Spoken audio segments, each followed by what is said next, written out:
Oke, assalamualaikum warahmatullahi wabarakatuh. Selamat siang anak-anakku semua kelas 12 TKRO 1 dan kelas 12 TKRO 2. Jumpa lagi dengan saya Pak Nanda di pembelajaran chassis dan pemindah daya. Untuk pertemuan kemarin kita sudah belajar mengenai fungsi utama dari roda, kemudian ada pengertian antara roda dan ban. Kemudian juga seharusnya kalian masuk ke bagian pembacaan kode ban, tapi saya pikir karena kelas 11 diulang Pak Buku, saya yakin bahwa Pak Buku sudah memberikan informasi mengenai cara membaca kode ban. Nah, jadi untuk kelas 12 ini tidak usah saya bahas mengenai kode ban, karena di kelas 11 sudah pernah diajar Pak Buku. Kemudian juga di internet juga banyak sekali cara pembacaan kode ban seperti ini.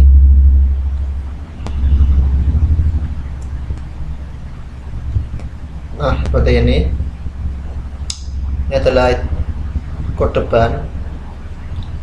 Biasanya kalau di ban itu terdapat kode untuk ukuran ban, tertulis seperti contoh di atas: 195/70 R1486H. Untuk pengertiannya, yang pertama itu 195 itu adalah lebar ban dalam bentuk milimeter kalau seperti itu. Kalau misalnya 600 itu artinya dalam bentuk inci, itu biasanya ban bias. Kalau ban radial itu biasanya tertulisnya 195, 200, 300 dan lain sebagainya. Kemudian untuk 70 itu adalah aspek rasio, di mana aspek rasio itu diperoleh dari lebar ban dibagi dengan tinggi ban. Itu adalah aspek rasio, kemudian dikali 100%. Itu akan ketemu rasio, aspek rasio itu sebesar 70%. Kemudian untuk R itu adalah jenisnya. R itu adalah singkatan dari radial lebih disingkat dengan huruf R. Kemudian kalau misalnya ada ban tubeless ya bisa disingkat dengan T, tubeless. Kalau ban bias ya B. Kalau misalnya kode bannya seperti itu, jadi untuk R nya itu adalah panjangan dari radial. Kemudian yang 14 itu adalah diameter pelek dalam satuan incinya, diameter bannya maksudnya terhadap pelek. Kemudian untuk 86 itu adalah kapasitas mengangkut beban atau maksimal beban yang ditumpu oleh roda tersebut adalah 86 kilo untuk satu ban. Kalau misalnya 4 ban yang tinggal kali 4, itu adalah bobot maksimal yang dapat ditampung oleh ban tersebut.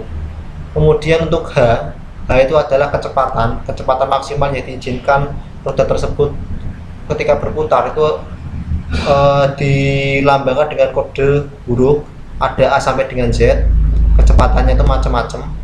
Semakin besar huruf Z ke arah Z, berarti semakin besar kecepatan yang diperizinkan, karena roda itu bisa saja meletus apabila kecepatannya itu melebihi batas. Contohnya seperti di F1, kalau kalian tahu mobil F1 itu kecepatannya bisa sampai 300-400 km per jam dengan cc yang cukup besar, sekitar 5.000-an. Makanya kalau misalnya kalian lihat ajang balapan Formula One atau Formula 2, banyak sekali kejadian-kejadian roda itu meletus. Karena apa? Karena kecepatannya itu melebihi dari kapasitas ban tersebut. Itu bisa dicatat. Mungkin kita lanjut materi ke bagian keausan ban langsung, karena kelas 3 ya, Jadi tidak perlu membahas banyak mengenai pengertian dan fungsi dan lain sebagainya, karena kelas 3 itu sudah menganalisis. Jadi kita langsung masuk ke indikator keausan ban. Nah, untuk indikator keausan ban itu ada 8. Yang pertama ada rolling resistance ban, pembangkitan panas oleh ban, kemampuan ban dalam pengereman, suara pola, standing wave, hydroplaning, kemampuan membelok, dan keausan ban. Kita bahas mengenai nomor 1, rolling resistance ban. Yang dimaksud rolling resistance ban itu apa Pak? Itu adalah kemampuan atau gaya yang didapatkan dari roda akibat pembebanan. Jadi ketika kalian itu berkendara, roda itu sebenarnya menumpuk beban, kemudian bergesekan dengan medan jalan, sehingga mengakibatkan apa? Rolling resistance ban atau keausan pada saat terkena beban. Faktor-faktor yang mempengaruhi biasanya yang pertama ada permukaan jalan, kemudian ada kecepatan kendaraan, tekanan ban, aspek rasio dari ban, kemudian ada konstruksi dari ban tersebut. Itu adalah faktor-faktor yang mempengaruhi dari rolling resistance ban. Kemudian penyebab dari adanya rolling resistance ban itu adalah satu, tahanan gesek antara ban dengan permukaan jalan. Yang kedua ada tahanan karena deformasi dari ban. Nah, jadi ketika pada saat roda itu berputar dengan beban yang diberikan kepada roda atau ban, itu akan menimbulkan gaya gesek antara bagian tread pada roda dengan permukaan aspal, sehingga nanti lama-kelamaan dia akan mengalami yang namanya deformasi atau keausan pada roda.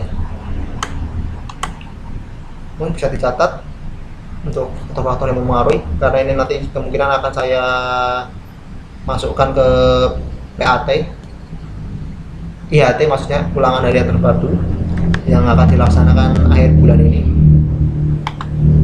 Kemudian yang kedua yaitu ada pembangkitan panas oleh ban. Pembangkitan panas oleh ban, jadi ban itu kalau misalnya digunakan, kalau kalian pegang itu secara tidak langsung akan panas. Mungkin kalian kalau misalnya lihat MotoGP atau balapan, ajang balapan, banyak sekali roda-roda tersebut dilakukan pemanasan, panasi dulu. Tapi proses pemanasan itu tidak semata-mata harus sangat panas, karena itu juga tidak baik.